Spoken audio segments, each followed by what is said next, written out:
Nabuo yung banda namin nung high school. Kami ni Nico at saka ako yung unang member. Meron kaming mga classmates na nakarinig sa amin na parang naging interesado din na ituloy din namin yung pagtugtog. Kami parang na-inspire kami doon sa parang support na binibigay nila sa amin. Naisipan namin sumali sa EB Battle of the Bands dahil sa ang philosophy ng band namin is you can score if you don't take the shot. Ako si Ben sa gitara. Ako si Nico sa drum. Ako si Joseph sa bass. I fell on vocals. Kami po ang Vicente Colur. Mga Dappercats, ito na ang bandang siguradong pagpapahedpang sa inyo. Ito na ang Vicente Colur! Cha-cha-cha! Dappercats! Cha-cha-cha! Dappercats! Cha-cha-cha! Dappercats! Cha-cha-cha! Dappercats! Cha-cha-cha! Cha-cha-cha! Cha-cha Dappercats.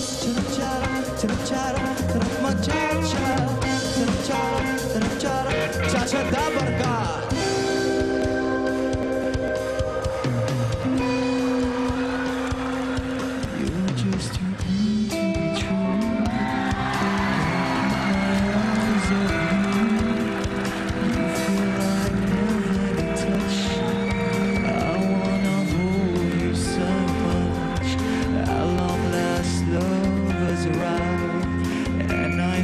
God, I'm alive.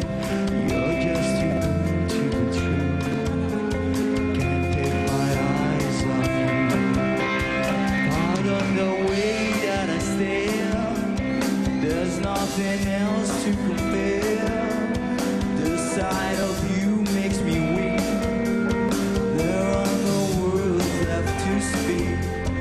Oh, if you feel like I feel, please let me know that it's real.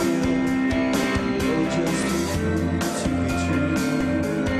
Can't take my eyes off you.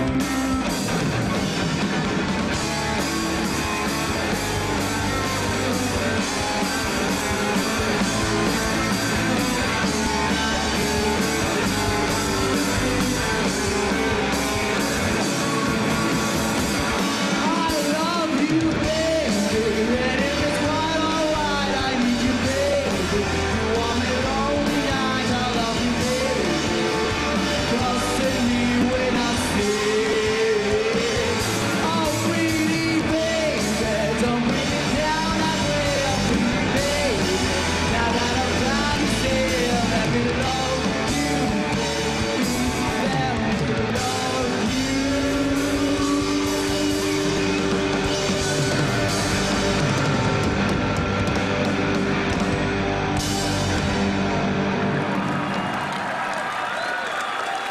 Yan ang band number 1, Vicente Colur.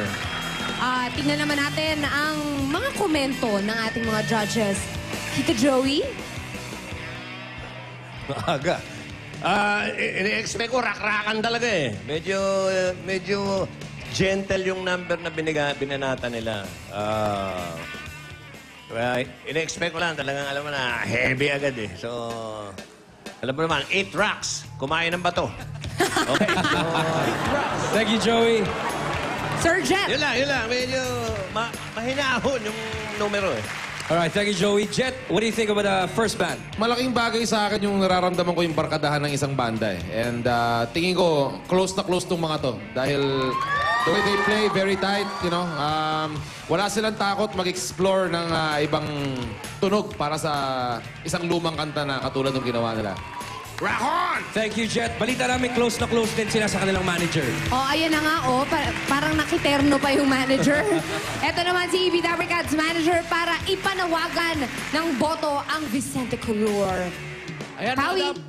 mga Dappercats, nakakita nyo ng performance ng Vicente Colur, kaya boto na para sa mga mas makulur na buhay. Ito lang ang itetext ninyo. EB, space, number 1 para sa Vicente Colur, / ang inyong pangalan at address. At isend niya sa 2344 para sa Globe, Sun, and Touch mobile subscribers. At 367 naman para sa Smart and Talk and Text subscribers. Boto na! Number 1, number 1, number 1! Thank you very much, Paolo. Thank you very much, Vicente Color. At isa pa sa parte ng challenge ng mga banda ay ang, narinig nyo na kanina, maipasok nila creatively ang Cha-Cha Dabarkad sa kanilang pyesa para sa competition ngayon. Maraming salamat, Manager Paolo. At eto naman ang band number 2, Samaria. Yung banda namin, nabuo siya since 2005. Sa lahat ng nangyari, sa lahat ng nawala, sa lahat ng dumating sa amin, yung point na may pinagsamahan kami, yun yung pinakamahirap mahanap sa isang banda. Kaya nananatiling matatag yung banda namin kasi dahil na rin sa pagkakaibigan namin. Kami ang Samaria! Ako si Daniel on bass. Ako si Vanessa sa guitar at vocal. Houston drums. Julius on lead guitar. Rock na to sa EB Battle of the Bands! Etong bandang to, unang kita ko pa lang, alam kong sisikap, acoustic rock, kakaibang itsura, kakaibang tanawin. Okay? My future, kumbaga. Eto na ang banda ng future nyo, Samaria.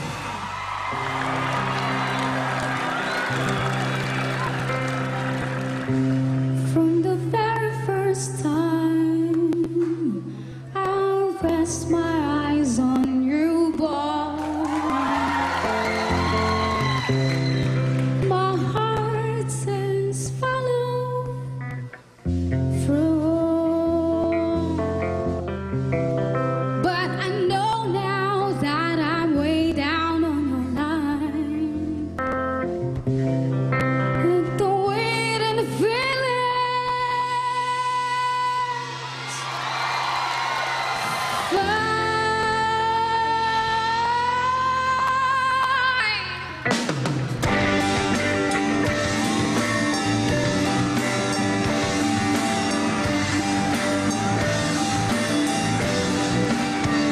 sa kanilang mga mata.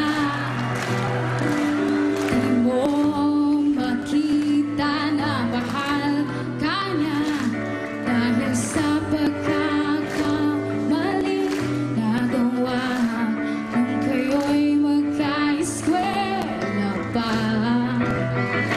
Patawarin mo ako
Maraming salamat, Samaria. Ibang klaseng cha-cha yun, no? Parang dapat galit na galit ka kapag nag-cha-cha. Thank you very much. Cha-Cha ng Samaria Band number 2. Alamin natin ang saloobin ng ating mga judges. Ebe, anong masasabi mo sa ating band number 2? Wow. Yung singer nila, maliit na bata pero ang laki ng boses. I like her voice. It's very sexy. Sarap pakinggan sa beach. Yeah. But keep practicing. Kailangan ng rock and roll na mas maraming babae. Kasi mas maraming pa rin lalaki. So, tuloy-tuloy niya lang yan. Good job, guys. Good job. Maraming salamat, Ebe. Henyo Master Joey, ano sa palagay mo sa Samaria? Nais ko lang ipaalam sa mga nanonood na sa mga awitin ng mga maglalabang mga banda, naka-incorporate dun yung cha-cha-charap natin. Yung pagkakatira nyo ng cha-cha-charap, parang talagang bahagi siya ng song nyo. Malinis yung pagkaka-incorporate. Hindi nga napansin, nung dulo lang, nilagay niyo sa dulo, maganda yung pagkakalagay niya. At tama sabi ni Ebe, abihira ang mga babae. Dahil mga ibinabahay lahat. So, dapat inilalagay... Joey! Hindi. Ibig ko sabihin, ang mga babae, di ba, Jet? Ebe, dapat ang babae ibinabanda, hindi ibinabahay. Okay. Very good, very good. Thank you very much, Joey. Thank you very much, Josh. O, eto muna, si EB Tower Gods Manager, Alan Kay. Oh! Di ba? Sinabi ko naman, my future ang banda ko sa Maria. Alam nyo na! Kaya kung gusto nyong bright ang future nyo, iboto na ang Samaria. Ganito lang gagawin, EB space number 2 para sa Samaria, slash. Name and address, send to 2344, Globe, Sun, and Touch Mobile. At 367 para sa Smart and Talk and Text. Boto na! Thank you, Dapper Gods Manager Alan Kay. Alam na lang ang gagawin ngayong Sabado. Alam mo na! Dalawang banda pa lang po yung mga Dapper Gods. Tatlo pa ang magpapakita ng kanilang husay at galing sa EB Battle of the Bands. Sa pagbabalik yan ng EB